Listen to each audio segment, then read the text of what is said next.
I run a hotel. In the winter, terror comes to stay. Close season. It's the pits. I run a small hotel. I used to run it with my wife, but she left me for her drinking. She did not go far. I see her in the local bar, sometimes sitting alone, hunched over a bottle, sometimes with her arm around a stranger. It hurts seeing her like that. But there is nothing I can do. Believe me, I tried. Now, all I can do is try and keep busy and not think. Busy is easy during the summer. This is a tourist town. We are surrounded by verdant forest, overlooked by awe-inspiring mountains.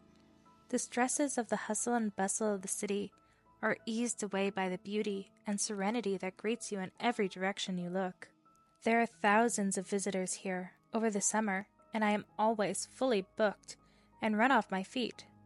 Come autumn, though, and the flow of tourists slows to a trickle. The first bite of cold winds swirl through the streets, encourages any left to pack up and leave. Soon after the snow comes, and the road into town becomes impassable until next spring. Nature rules here, as she once did across whole continents.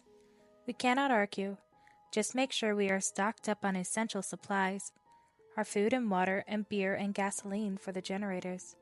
I have a generator round the side of the hotel. It's relatively new, reliable. I finish thoroughly cleaning and checking it before I lock up the hotel for the winter. The summer is a memory. I try and make the most of the transformed town. On an early December day, I stand in the street outside my hotel, just as it is going dark, and listen to the near silence. There are 20 of us who see out the winter, and everyone else is indoors. There is no traffic on the road. The only sound I hear is my generator purring efficiently, and the birds settling down to nest for the night. I try to savor the tranquility while it lasts. I breathe deep and take in the crisp, clean air. It's in the air that there is the first inkling. There's a smell, slight at first, so slight you might think you were imagining it. But then it hits you, the smell of meat gone bad. Then there is a murmuring, voices, approaching. My fellow residents will be aware of this as well. The lights in their homes click off, one by one, leaving each in darkness behind drawn curtains. Only the streetlights remain. The birds have fallen silent. My heart is beating faster by now. It is cold outside, but colder deep within me. I will never get used to the fear that comes with this moment, or the terror that will linger for the months to come. The first of them to appear. There are holes in their clothes, through which you can see the holes in their skin, the bones below. There is an urgency to their shuffling gait, and soon they are conjugated around the streetlights, their faces turned up to them, their hands reaching out. I step silently as I can, and back into the hotel and extinguish the lights inside. I walk along the now dark corridors and swing open the doors to the largest room in the hotel. Go inside and flick the switch. I did not close the front door of the hotel behind me, and within minutes, I can smell them, hear their murmuring. I make my way to the far end of the room, wait by the smaller door there, holding it open, ready to flee. They file in, begin to fill the room until there are 100 or more, all crammed in. They stand gazing upwards, hand raised in a kind of reverie. Some sway, some jerk and twitch. The object of their attention, the thing that has drawn them here, the disco ball in the center of the ballroom ceiling.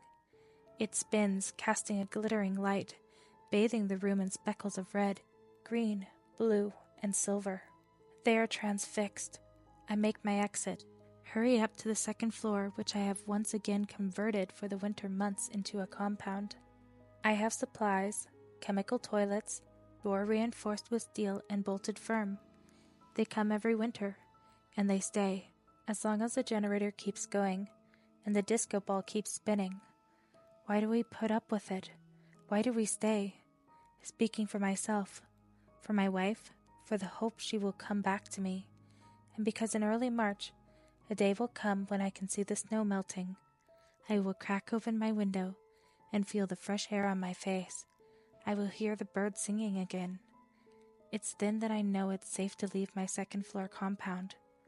I walk down through the hotel. There's usually a little damage, scrape marks on the walls. These can be painted over. Cracked window panes, easy to replace.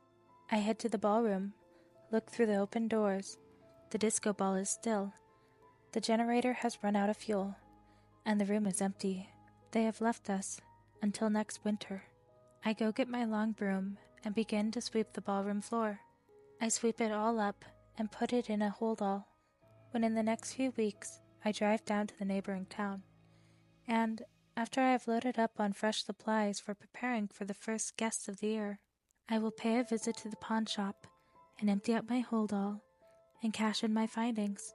The dented coins, the rings, pendants, bracelets, gold teeth, the things they left behind as an offering in return for a winter of sparkling light.